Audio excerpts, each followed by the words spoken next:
Boa noite, pessoal. Tudo bem? Vamos começar agora uma live.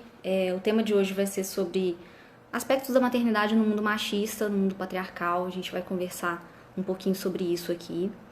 E para conversar com a gente, eu chamei a Sila Santos, que é a criadora do canal Militância Materna. Eu vou chamar a Sila para bater esse papo aqui com a gente hoje. Olá, boa noite, Sila. Oi, boa noite. Meu áudio tá bom? Tá me ouvindo bem? Perfeito, tô ouvindo perfeito. Ah, Você tá me beleza. ouvindo? Tá Tá tranquilo? ótimo. Tá sim. Então tá, pessoal, tá tendo algum problema aí pra escutar a gente? Acho que tá tranquilo. Se tiver algum problema, o pessoal avisa pra gente. Então, Sila, primeiro eu gostaria bom, me apresentar para você, né? Eu sou jornalista meu nome é Ana Séria, eu sou jornalista do Portal Gama. A gente é um portal que tem algumas diretrizes, né? A gente acredita que a comunicação feita por pessoas, ela é uma comunicação parcial, né? A gente não acredita nessa imparcialidade que os meios de comunicação pregam.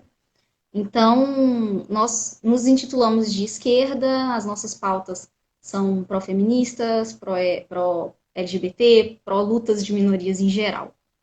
Então, nosso objetivo é falar sobre isso, é dar a nossa visão desse mundo doido aí que a gente tem. E Sim. eu gostaria agora que você se apresentasse para o pessoal que está assistindo a gente aqui. Então, oi, pessoal. Eu sou Cila, sou criadora do canal Militância Materna. Também sou jornalista, né? Sou da área de comunicação, relações públicas, jornalista. Acho que cair na rede a gente chuta pouco. E, e hoje em dia, assim, eu me dedico mais assim à produção de conteúdo do portal, não só esse, mas outros portais de conteúdo feminista que circulam por aí. E, e é isso, também não acredito que a comunicação ela vem sem intencionalidade, então a gente tem que ser estratégico e responsável com aquilo que a gente comunica, né? Porque a gente está numa guerra de narrativa muito grande e há muito tempo. E a gente, Sim, do campo mais progressista, está perdendo, assim, né? A gente tem que ganhar terreno aí nessa disputa. sim, com certeza. A gente tem que ter coragem também, né? De falar É, e enfrentar o posicionamento contrário. é, a vida exige Bom, coragem. Sila, eu vou começar pedindo para você explicar um pouquinho para a gente do seu trabalho no Militância Materna. Como que você teve ideia de começar esse canal? Por que se você sentiu necessidade de alguma coisa? Ou qual que foi a ideia assim, inicial? Por que você começou esse trabalho falando sobre a maternidade? Na verdade, foi uma coisa bem orgânica, assim, a maneira como militância materna aconteceu. Eu estava morando na época fora e meu filho era bem pequeno e eu estava numa vida assim, que é aquela vida de puerpério que você fica 24/7 com a criança e para muitas mulheres nesse momento sobra muito a internet e as redes que hoje a gente consegue formar, as redes de relacionamento que hoje a gente consegue formar pela internet, né? A gente consegue agora Uhum. ainda ter esses espaços assim no mundo virtual. Então eu frequentava muito grupo, aquela baixaria infernal das mães se estapeando, mas também fiz alguns vínculos assim com alguns grupos de mulheres e a gente começou a sentir necessidade de ter um espaço para poder falar coisas assim que a gente pensava com uma análise um pouco mais crítica em relação a questões de maternidade. E o estopim da criação da militância materna, na verdade, foi uma treta num grupo em que a gente estava lá se estapeando com antivax, por ironia do destino. E, e aí botaram a gente pra fora, foi uma baixaria, porque dá de tudo nesses grupos. E aí eu fiquei muito puta e falei, foda-se, vou criar um grupo então agora pra gente poder falar aquilo que a gente tá com vontade. E foi assim, eu peguei, criei militância materna, no início tinha um grupo de mulheres que caminhava junto, mas aí depois a coisa acabou não funcionando, cada uma ali com a sua possibilidade, e eu continuei tocando.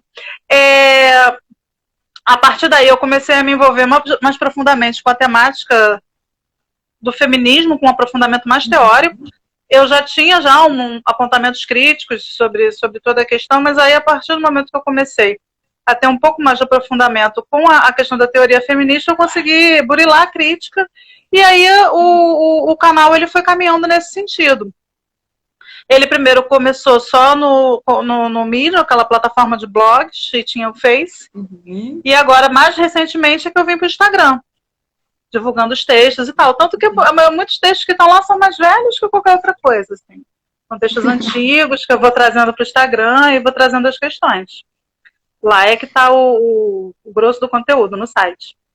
São questões muito atuais ainda, né? E eu acho que... Sim, pode falar. Fala?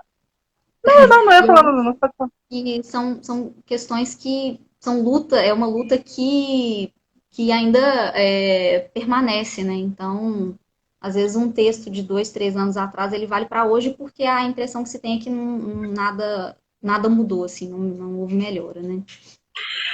São questões. A questão de como a maternidade ela é dada para a mulher, ela é uma questão atemporal. Mesmo. Ela não mudou por séculos, embora a gente tenha uma impressão de progressismo, mas isso é muito só uma ilusão mesmo. O papel social da mulher em relação à maternidade, ele ainda é muito parecido, de certa forma, com o papel, sei lá, das nossas avós. A gente teve progressos em outras áreas enquanto mulher, se é que a gente pode falar em progresso. Acho que pode.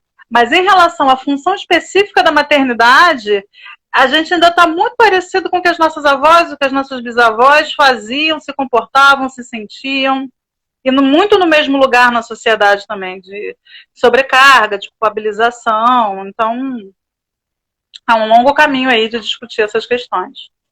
Sim.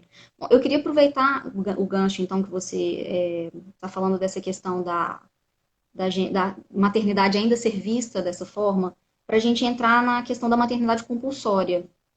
Essa obrigação da mulher de cumprir esse papel, né? Como se fosse algo... nós fomos designadas apenas para isso, né? É quase que um conto da Aya. Né? Mas é porque nós fomos designadas apenas para isso. É isso mesmo. O papel, a mulher, ela, da maneira como a sociedade patriarcal nos coloca, a nossa função é essa, é reproduzir mão de obra para o capitalismo, não tem mais nada além disso. E desde antes, as mulheres faziam filho para ter filho para ajudar na lavoura lá, para poder trazer comida para dentro de casa. E eram vendidas em casamento. A mulher foi ser gente, mais ou menos, muito recentemente. Nós éramos moeda de troca, assim, tipo cavalo, boi e mulher. E aqui, ó, esse cavalo vai puxar a tua carroça, essa pessoa aqui vai fazer filhos para você.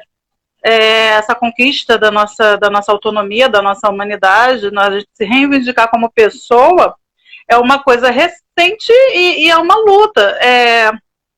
Na Declaração Universal do Cidadão, eu sempre troco o nome, quando a gente esteve lá, a Revolução Francesa, aquela coisa, a gente fez a Declaração dos Direitos do Homem e do Cidadão. Aquilo ali falava unicamente do homem, não falava da mulher. Foi preciso que uma mulher feminista, Olympe de Gouges, ela quebrasse um pau tremendo e falasse, não, tá, mas é mulher nisso aqui. E ela foi completamente ignorada. E ela escreveu Direitos da Mulher e da Cidadã, blá, blá, blá. Eu troco os nomes, tá, gente? Mãe, assim, é meio trabalhada no neurônio faltando. E ela foi guilhotinada. Não só aquilo ali foi...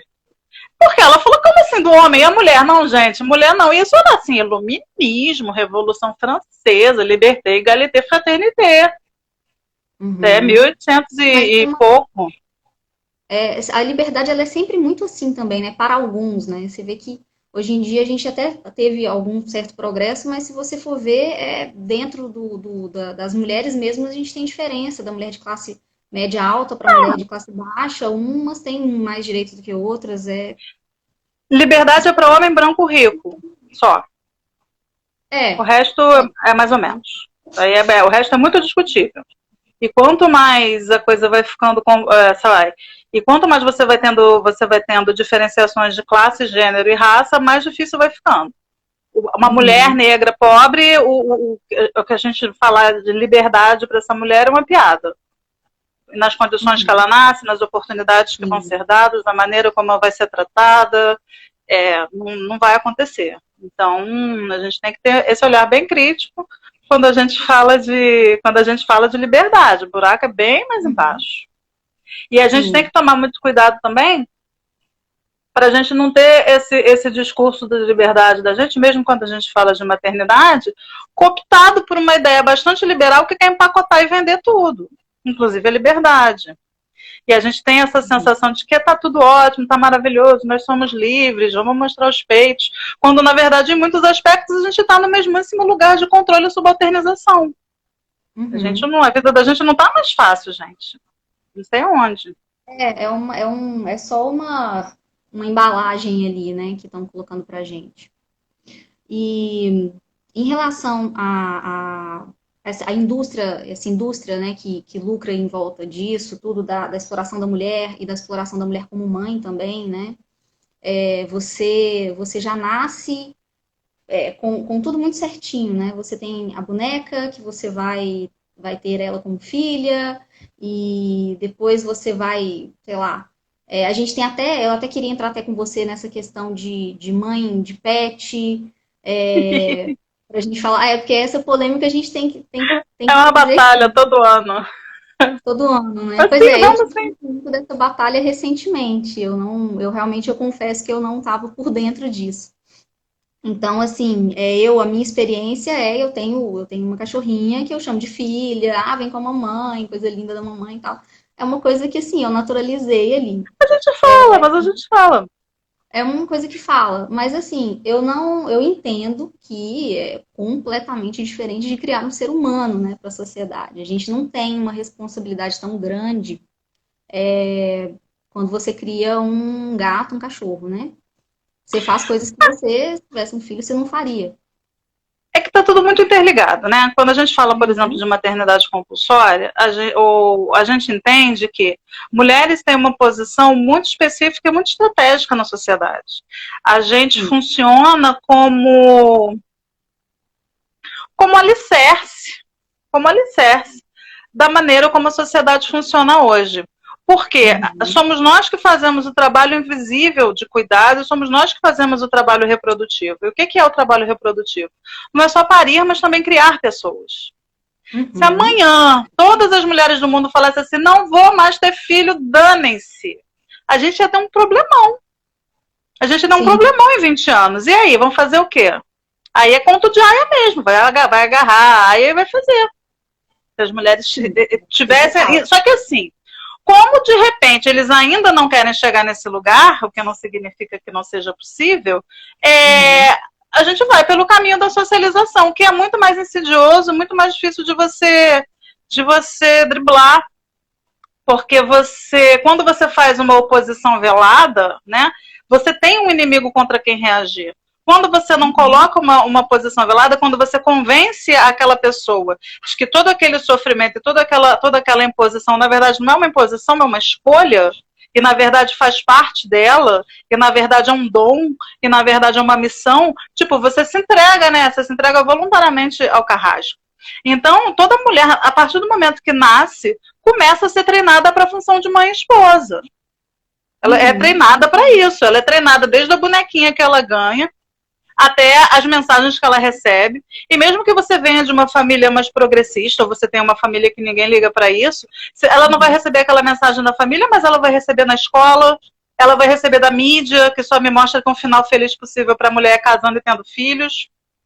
Toda novela termina com um monte de casamento, todo filme termina com a mocinha junto com o mocinho, e é isso o objetivo final da vida de uma pessoa, de uma mulher, é ela achar um macho dourado em que ela vai se casar e ela vai ter uma família. E é muito difícil você fugir disso. E é muito difícil você fugir, aí falando da mãe de pet, desse destino da maternidade, porque o único valor que a mulher o único lugar, a única posição social que é oferecida para a mulher na sociedade é a de mãe. Entendeu? Então, mulheres, elas têm uma necessidade absoluta de ser mãe de qualquer coisa. Porque se ela não tem um filho, ela tá na falta. Ela vai ser cobrada socialmente por isso, ela vai ser punida. Ué, mas não tem filho? Mas por quê? Você vai ficar velha. você vai sofrer tanto tipo porra nenhuma, gente. O filho pode ser uma coisa boa, mas pode ser uma coisa muito, muito ruim, muito complicada também, dependendo da tua vida.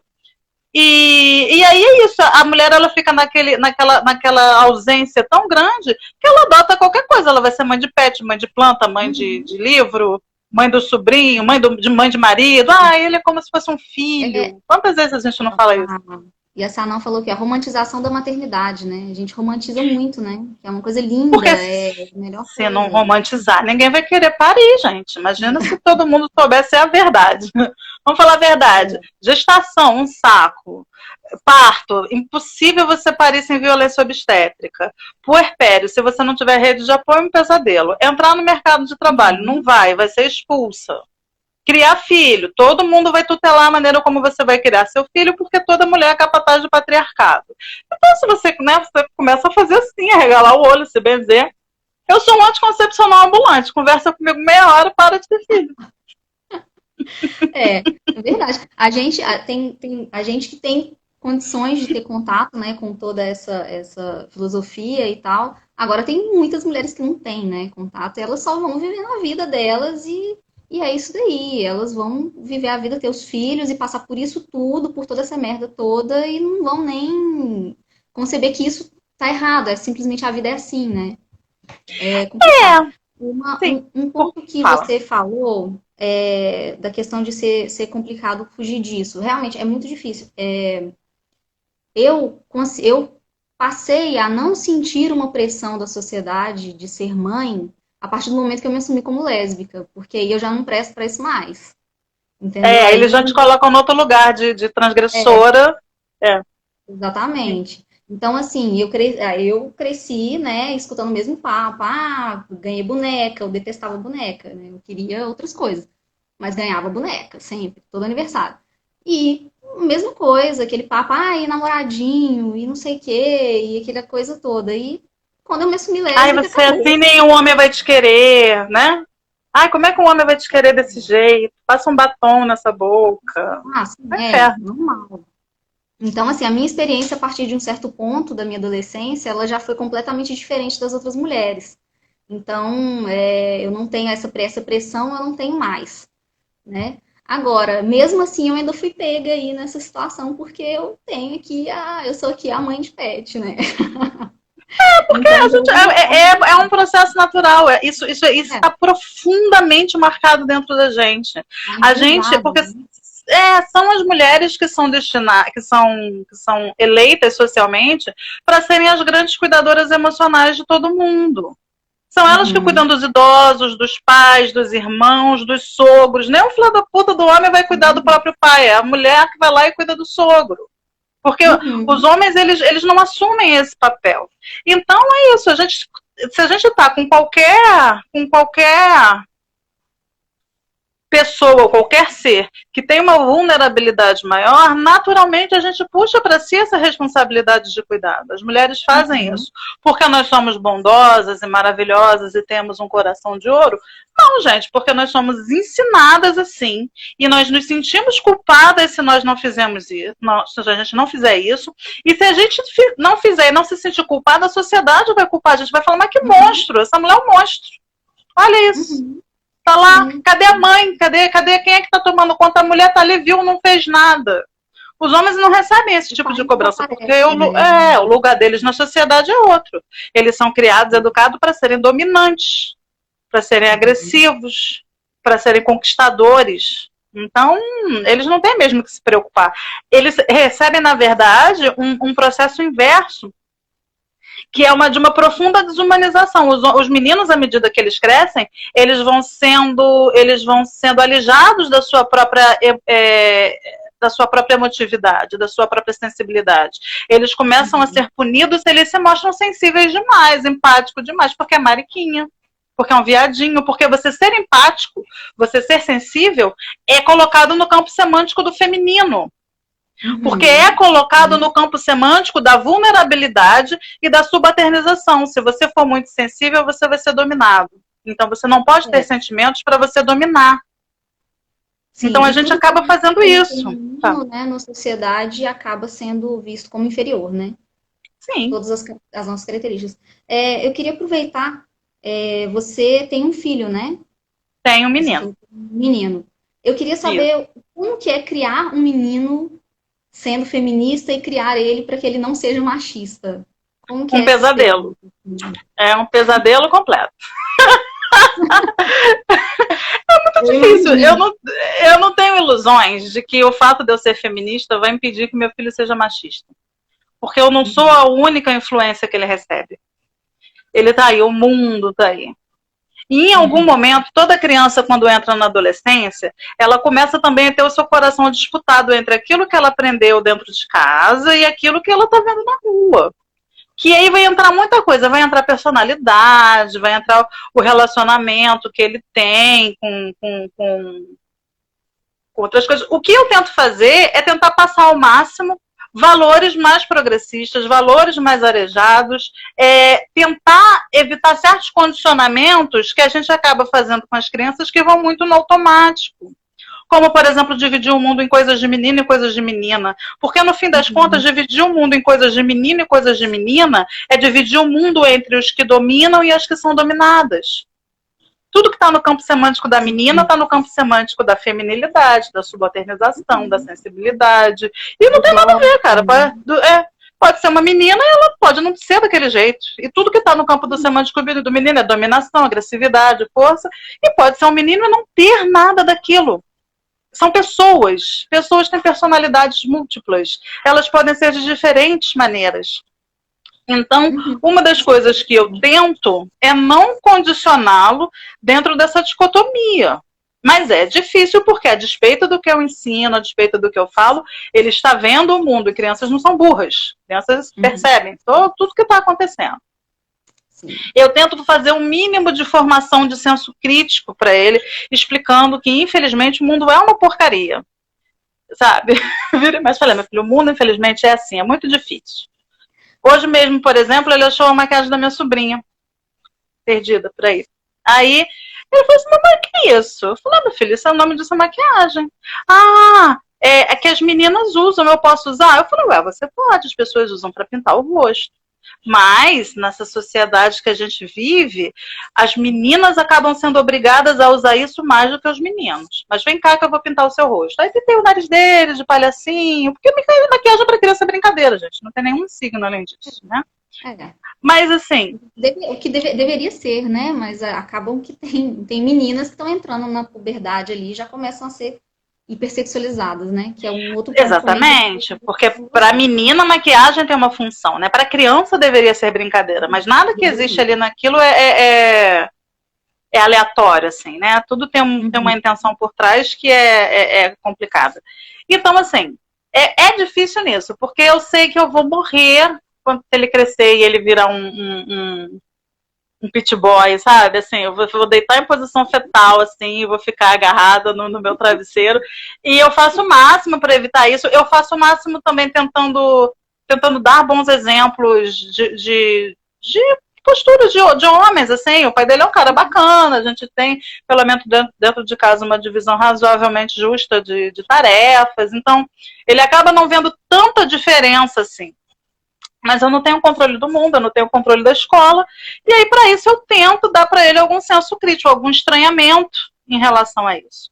Mas eu não sei dizer do futuro. É complicado, é uma batalha que você vai lutando todo dia. Você não. Ai, com mamãe feminista, meu filho não cresce machista, eu não sei, gente. Não sei. Essa é uma batalha que nunca acaba. Todo dia você tem que estar ali tirando um tijolinho que é construído, sabe? O patriarcado vai lá, consegue botar um tijolo, aí você vai lá e corre, tira. Ih, botou outro, aí você vai lá, tira. É uma luta de poder. O patriarcado constrói e a gente tenta destruir. Às vezes o patriarcado vem com aquelas máquinas chinesas, quando você vê tem uma parede. Então, é complicado. Complicado. É muito complicado.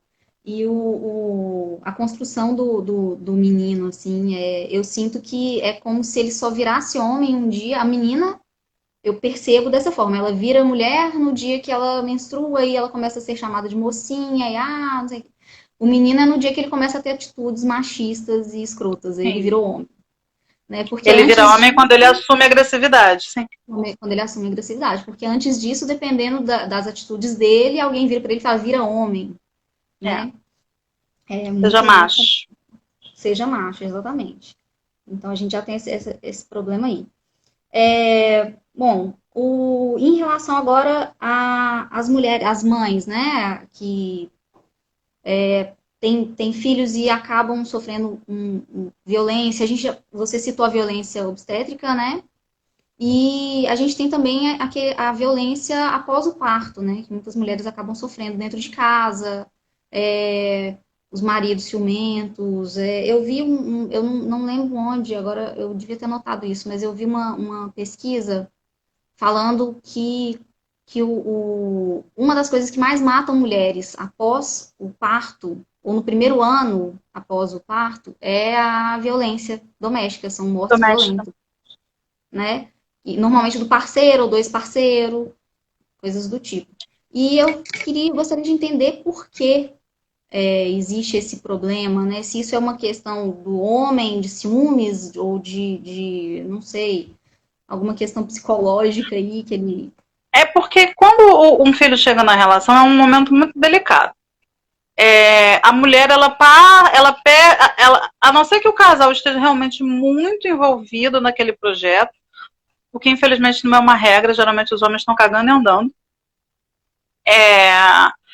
Ele perde efetivamente, pelo menos por um período, a mulher para a criança, porque uma criança demanda 24 horas por dia da mulher.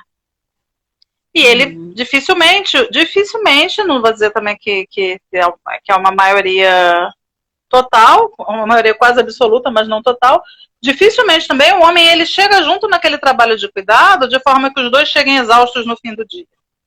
Então, geralmente quando você tem uma criança pequena em casa, o homem ele perde a serviçal. Ele perde a serviçal. Ele perde aquela mulher que está 100% disponível para deixar a casinha dele limpa, para dar sexo na hora que ele quer, para deixar a comida quentinha. Ela deixa de ser uma pessoa que está ali para servi-lo e passa a ser uma pessoa que está precisando dele. Então, muitos homens se ressentem dessa situação. Eles começam a disputar com o filho como se ele fosse outra criança ali junto. Eles começam realmente a disputar atenção, ou eles simplesmente abandonam ali a esposa, eu digo, não é nem um abandono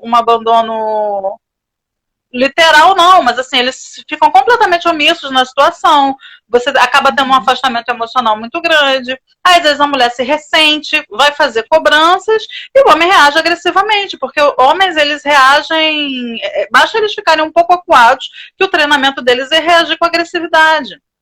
Né? Homens são treinados, meninos são treinados para reagir com agressividade a tudo. Uhum. E a mulher, quando ela está com uma criança pequena, ela está numa situação de profunda vulnerabilidade. Se ela não tiver uma boa rede de apoio da família, de onde ela está, ela vai fazer o quê? Ela vai correr para onde uma criança de colo?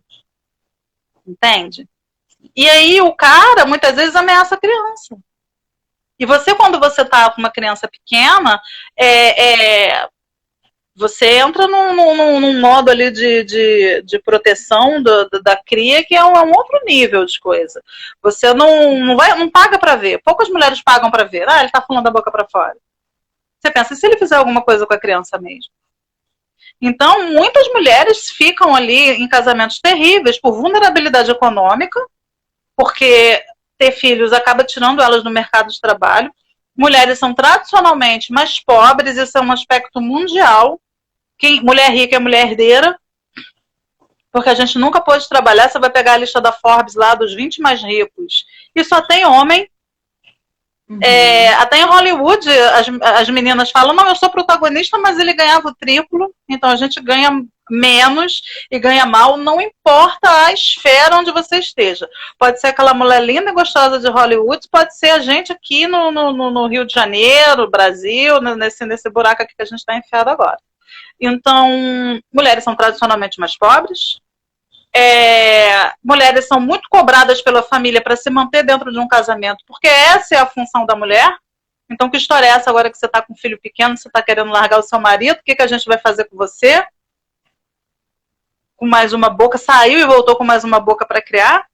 Uhum. Uma vez que a mulher tem filho, ela não consegue mais arranjar emprego, porque a primeira coisa que perguntam para ela é onde você vai deixar, quem é que vai estar cuidando dos seus filhos.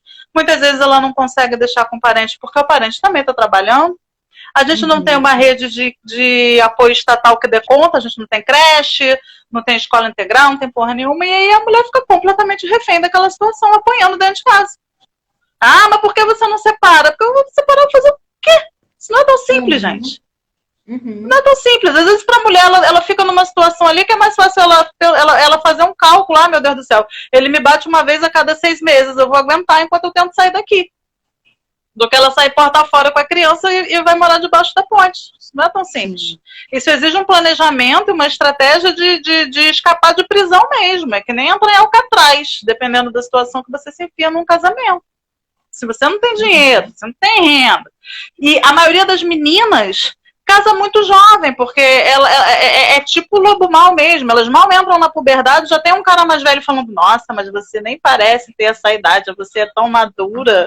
Aí vão lá, capturam as meninas, engravidam elas quase adolescentes e enfiam pra dentro de casa. Pronto, conseguiu uma escrava particular. É essa a situação.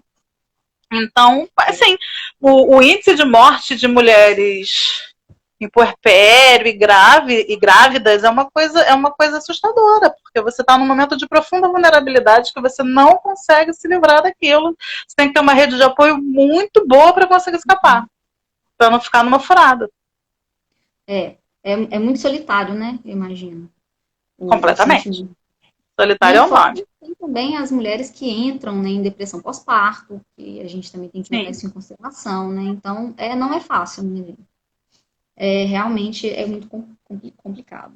Ana está assustada, tô sentindo que você tá com a cara assim. Sim, eu tô pensando assim, meu Deus. Não, mas calma. No final você pergunta assim, mas o que tem de bom? Aí eu vou pensar, calma que eu respondo. É daquela frase lá, ser mãe é padecer no paraíso, né? Pelo amor de Deus, que frase horrorosa, gente. Olha que maldade. Nem no paraíso você consegue sossego. Vai pro paraíso padecer. Para pra pensar nisso. Ah, não quero, me recuso. Não vou. Tá certo. Eu recebi um comentário aqui no Insta pedindo para falar sobre os desafios, sobre a objetificação. Foi o César Guedes que fez pediu esse tópico. Desafios sobre a objetificação do corpo da mulher durante a gravidez. E eu queria acrescentar... Fala. Eu queria acrescentar a gente falar sobre essa objetificação dela enquanto grávida e do total contrário de quando ela já teve o filho. E até alguém aqui comentou, que o peito cai. Então, tipo assim, o contrário depois que ela tem o filho, que aí ela já não serve mais como objeto de desejo, digamos assim, para a sociedade. Sobre a questão da objetificação do corpo da grávida, gente, homens objetificam mulheres de todo jeito. Porque homens olham para mulheres e não veem pessoas, veem um porta-vagina, tipo, é um buraco com pernas. Então, assim, se em algum momento a mulher grávida pudesse, porque, na verdade, a pergunta é, por que homens respeitariam uma mulher grávida ou não objetificariam uma mulher grávida? Se a mulher é um objeto, por quê? Porque ela é só um objeto com a barriga. Você tem agora, por exemplo... é asqueroso. Você tem um site... eles têm uma página. É o Recusa Clicar e também tem o Antipornografia. No Medium também. Se pesquisar lá os arrobas, você acha. Tem vários textos muito interessantes que falam sobre a indústria da pornografia e tal, e é de arrepiar os cabelos o nível de degradação a que mulheres são sujeitas em nome de um suposto desejo sexual. Nenhuma mulher tá fora dessa lista. Mulheres com deficiência física e mental, mulheres em coma, mulheres mutiladas, gorda, magra, alta, baixa, com nanismo, com qualquer coisa, você pode imaginar, tem uma seção lá de homens fazendo sexo com as mulheres. Mulher em estado vegetativo. Nenhuma escapa. Gente do céu. Mulher grávida, então, mulher idosa. Mulher grávida é o que mais tem, o povo adora. Porque é como se... É como se fosse uma boneca que você brinca. Sabe? É tipo Barbie, que tem a Barbie sereia, Barbie jornalista, Barbie aventureira. Pra eles, mulher é assim. Ah, é como se fosse a minha boneca. Essa é a versão grávida. Essa é a versão mutilada. Essa é a melhor menina falando como eu vou dormir depois dessa live. Não sei, querido. Mas é a vida. Eu vou te falar sinceramente, eu sei que a minha comunidade tem sim os seus problemas, mas olha, graças a Deus que essa questão da maternidade compulsória eu não passo. Sim, e aí, por outro lado, você tem a questão do. Lésbica. Por outro lado, quando você tem, depois que você pare, o corpo da mulher ele fica no meio termo, né? Ele não é assim, tipo, um corpo diferenciado, como é o corpo da mulher grávida. O corpo da mulher grávida é como se fosse isso, é como se fosse a Barbie sereia. É um corpo diferente. O corpo da mulher grávida não, é só um corpo que não está no padrão, porque realmente, depois que você tem filhos, o seu corpo, suas células produziram uma criança de 3, 4 quilos que saiu pela sua vagina ou saiu pela sua barriga através de um buraco. Não tem como o teu corpo ficar igual. E nem pode. Porque você fez uma pessoa. E isso é fabuloso. O corpo da mulher, depois que ela tem um filho, deveria ser considerado um corpo fabuloso, é um corpo que fez gente, que alimentou gente exclusivamente, não precisa de mais nada, só precisa, assim, fora dali, você, ser humano, precisa fazer 5 refeições diárias. O corpo da mulher grávida, o corpo da mulher, da mulher lactante, ela dá conta da alimentação de uma criança, engorda aquele bicho feito um boi por um ano. Isso é fantástico. É fantástico. E, no entanto, esse é um corpo desprezado, porque é um corpo que não está atendendo aos objetivos sexuais do homem. Porque aquele peito ali não está podendo ser objetificado, aquele treco ali cheio de leite, muito embora, gente, você também tenha pornô com lactante de homem mamando o leite da criança. E a menina que, acho que a menina que não ia dormir deve ter saído. Chega! Mas, no geral, esse corpo... Aí, o que acontece? A mulher, ela mal pariu, a criança nem recebeu a criança ainda, e ela já está recebendo cobranças para o corpo dela voltar ao normal, o corpo perdido, né? Parece até que você estava andando assim, puf, perdi o corpo. Aí, ao invés dela ficar tranquila, não, ela está preocupada em entrar dentro de uma cinta, de chamar, sabe, Exército Marinha Aeronáutica para fazer ela entrar dentro de uma cinta, porque ela não pode ficar barriguda, não pode. Ela pode ficar cansada, pode ficar com depressão pós-parto, pode ficar sem dormir, mas barriguda ela não pode. Aí a mulher, em vez de ficar sossegada, relaxada e comer tranquila, porque ela precisa alimentar uma criança, ela está preocupada em fazer dieta e exercício. Faça exercício nos 2 minutos que você tem antes de cagar e tomar banho enquanto a sua criança dorme. Isso é uma violência absurda com a mulher. Em nome de quê? Enquanto os homens estão fazendo isso, não estão. Você vê mulheres lindíssimas com aquele bando de homem barrigudo, pelancudo, careca, tudo esquisito. Eles não têm essa cobrança. Porque eles não são objetos, né? Eles são pessoas. Sim. E inclusive, a gente vê muito na mídia, assim, as mulheres, tipo, as Beyoncés da vida, assim, que elas 5 dias depois de terem um filho, elas estão lá fazendo show, né? Uma coisa assim que não dá Jesus, Maria José! Eu penso, Senhor! Um alien, vai assim, pra casa, minha filha vai pra casa dormir, tá aí pulando que nem uma louca. Isso é uma violência. Aplaude, né? Isso é uma coisa que a sociedade aplaude. Eles falam, nossa, que incrível, olha, ela conseguiu, você também consegue, né? Até porque patriarcado e capitalismo é um casamento maldito, né? Um vai alimentando o outro. Essas demandas que são colocadas para as mulheres, elas geram uma indústria que é trilhardária. O dia que a gente movimenta de dinheiro, que a gente gasta de tempo, que a gente gasta de energia, de fôlego de vida, alimentando rituais de beleza em nome de atender um padrão que é inatingível, para agradar sabe-se lá quem, é uma coisa incomensurável, sabe? Porque a gente gasta de dinheiro, você vê que entra pandemia, sai pandemia, entra recessão, sai recessão, mas a indústria da beleza não perde dinheiro. As pessoas reinventam, ficam fazendo coisas, o povo tá enlouquecido porque tá em casa e não pode pintar cabelo, tipo, o pai da cozinha até a sala. Complicado. O povo não entendeu que mudou, né? A regra mudou. Vamos. Gente. Calma, exatamente. Inclusive, agora na quarentena, muita coisa realmente mudou, né? Que a gente tá tendo que ficar em casa. E para as mães também, Eu vejo muita gente reclamando que está tendo muito mais trabalho, a questão das escolas que fecharam, então muitas mães não têm onde deixar os filhos, né? Então fica com eles dentro de casa. E fora que a situação de muitas mães é de serem autônomas, né? De terem trabalhos informais, então elas estão sendo mais uma vez prejudicadas financeiramente, né? E ainda tem que ficar em casa cuidando dos meninos que não podem ir para a escola, né? Sim. É da ordem da crise humanitária isso, porque você vê como a questão da mulher é uma coisa absolutamente desprezada.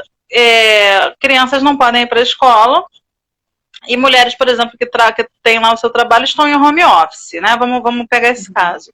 E eu sempre me pergunto, como é que as pessoas como é que essas mulheres, ou tecnicamente essas famílias, vão ficar em home office e, ao mesmo tempo, estar com as crianças em casa, se para elas trabalharem, elas precisam deixar as crianças em algum lugar. Entende?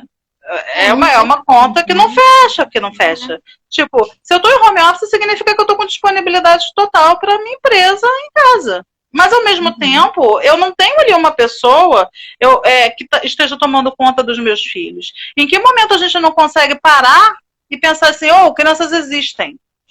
Porque a gente também parte do princípio que crianças não existem. Crianças só são vistas quando elas se tornam adultos funcionais. No caso de meninas, elas passam a ser vistas quando elas se tornam seres capazes de serem consumidos sexualmente, e os meninos passam a ser vistos quando eles são capazes de produzir aí no mercado.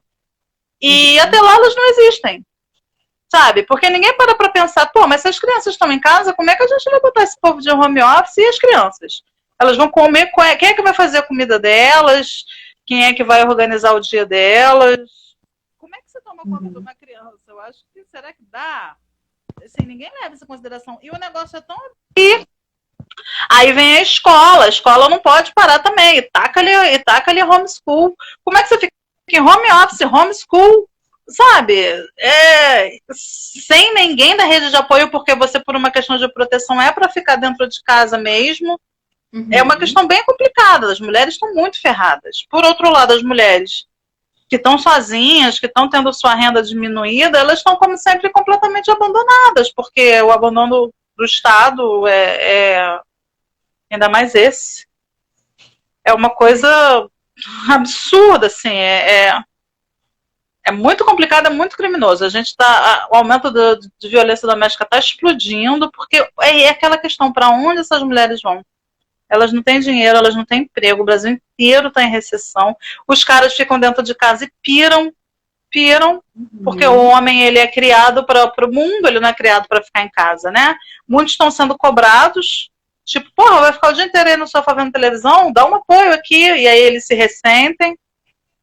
Muita gente está percebendo pela primeira vez quem é o marido, tem gente que está conhecendo o marido agora, muito prazer, vendo o que ele é, do que ele é capaz, qual é o tipo de parceria que ele oferece. Então, está sendo bastante complicado mesmo. E mulheres e crianças, como sempre, estão se ferrando. Como sempre. É a ponta mais frágil sempre.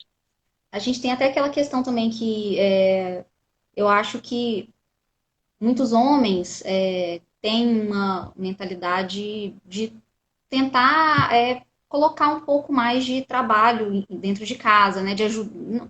Eu acho até errado falar ajudar dentro de casa, né? Porque a responsabilidade é dos dois. Então não seria ajudar, mas seria assim, dividir um pouco mais. E esses homens que fazem isso, que eles estão fazendo a obrigação deles, né? No caso, eles são colocados como super pais. Eles são pais incríveis, eles são maravilhosos. E não querendo desmerecê-los, né? Mas assim, eles estão fazendo o que normalmente as mulheres já fazem, né? Desde sempre. E eu acho até interessante que a gente tem o termo mãe negligente. Né? A gente fala muito, que um pouquinho só que a mulher deixar de fazer, a mãe deixar de fazer alguma coisa para o filho, seja dentro de casa ou em qualquer ambiente, ela é uma mãe negligente. O homem, não necessariamente, né? O pai, às vezes, ele faz muito pouco e ele é só considerado pai. E quando ele não faz nada, ele é um pai ausente, né? Você não vê muito o termo, tipo assim, nossa, mas esse cara faz tão pouco pelo filho de pai negligente, né? Ou ele não existe nada, ou então ele é um pai que tá ali. Ele só tá marcando presença ali, mas ele tá ali, então, ok, né? É que a E... família para o homem... Desculpa, termina o que você estava falando. Não, pode falar. Pode? Desculpa Pode, te cortar. por favor. É porque a família para o homem ela tem um outro significado. A família para o homem é símbolo de status. O homem ele cresce, ele é incentivado a formar família para mostrar que ele agora é homem responsável. Entendeu? É como ter uma casa, ter uma empresa, ter uma casa, ter um carro, ter uma família. Tá tudo no mesmo patamar. E aí ele vai para isso assim como quem vai para forca, né? Tanto que você vê que aqueles enfeites de bolo ridículos que eles põem, help me, né? Ah, é a mulher laçando o homem, porque a mulher tá desesperada para arranjar um marido, porque isso é o ápice da vida da mulher. Casei. Homens aprendem que tem que conquistar o mundo, mulheres aprendem que tem que conquistar um homem. E aí quando um homem se casa, ele foi vencido, ele foi conquistado, ele vai para o casamento como quem vai para a forca, e ele se comporta no casamento como quem estivesse na prisão. Sendo que ninguém mandou ele casar e tá ali, tipo, porta da rua, serventia da casa. Mas você já começa a coisa com um pensamento e com um discurso muito complicado. Então, homens muitas vezes se comportam na relação como se estivesse fazendo um favor à mulher. Eu casei com você, eu não casei. Tô aqui, você não queria um marido? Vai, me louva, faz um altar pra mim.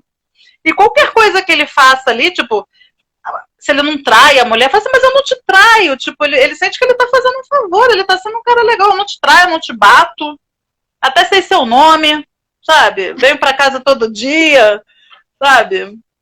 Nem desejo que você transe comigo todo dia. Do que você tá reclamando? Se a mulher não trabalha, então ele se acha um herói, porra, eu te dou comida. Do que você... Porque a relação que homens aprendem a ter com mulheres e com casamento é uma relação de servidão. Família.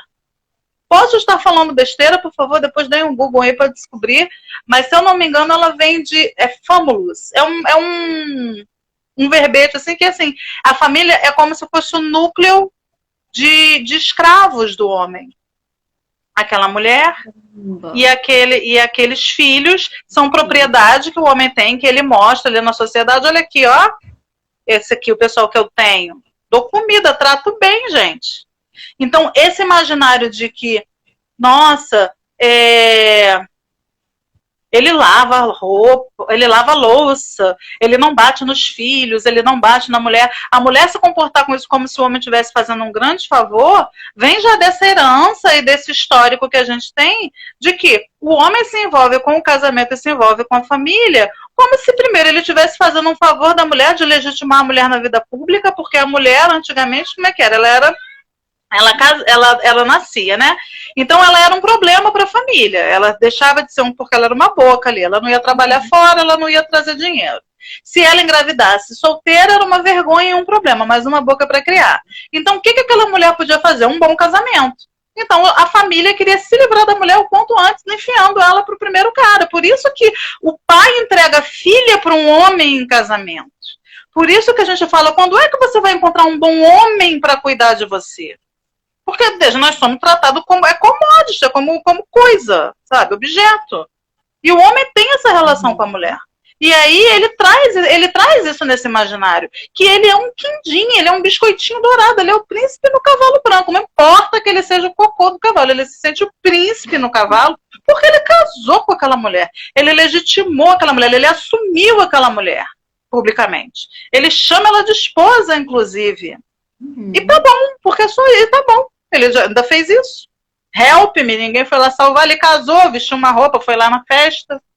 Então essa é a maneira com que eles se comportam, e essa é uma maneira que mulheres também ainda trazem no seu imaginário, de sentir que o simples fato de um homem casar com elas, chamar elas de esposa, não chifrar, não meter um chifre nelas, não bater nelas como as nossas avós sofreram, é um grande favor. Ele é tão bom simplesmente porque ele não é um merda.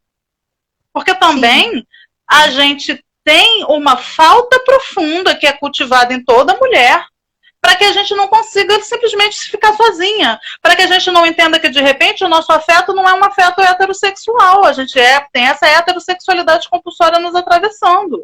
Então a gente tem a gente tem aí uma relação que é muito complicada, e é muito complicada da gente quebrar, e que precisa e pode ser quebrada ali no ambiente doméstico, em que homens e mulheres, principalmente, que homens encarem mulheres como pessoas, e não como coisas, não como móveis, acessórios ali.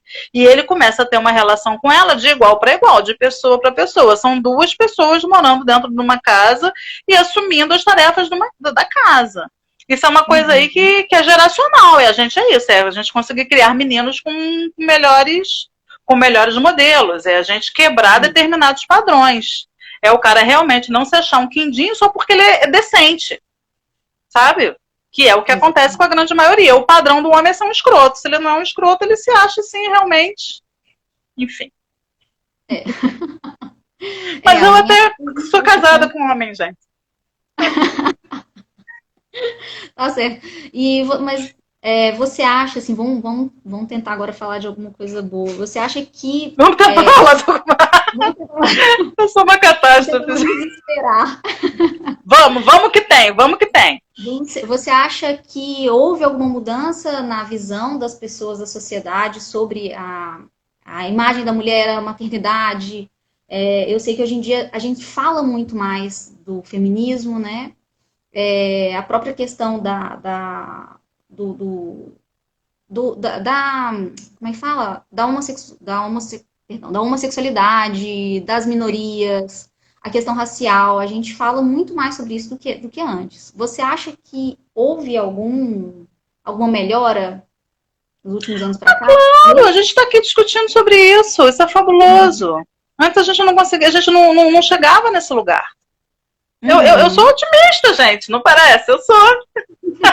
Eu tenho um site porque eu sou otimista. É para falar com as mulheres, para as mulheres abrir o olho e a gente exercitar a recusa e a gente tentar coisas melhores, assim, tentar relações melhores. E porque eu, inclusive, acredito que é possível a gente mexer aí nesses mecanismos da socialização e criar meninos melhores, ter gerações melhores de meninos e meninas, que a gente equilibre um pouco. Que a gente equilibre, não, que a gente reconstrua essas relações sociais porque a gente vai para a vida, sabe? E eu acho sim que a gente hoje está discutindo sobre isso, a gente está falando sobre isso. E isso reverbera, a gente está falando com os homens, assim, tá bom, que, né? 99,9%. Mas tem uns, assim, perdidos, aleatórios, que não são também a pior coisa do mundo.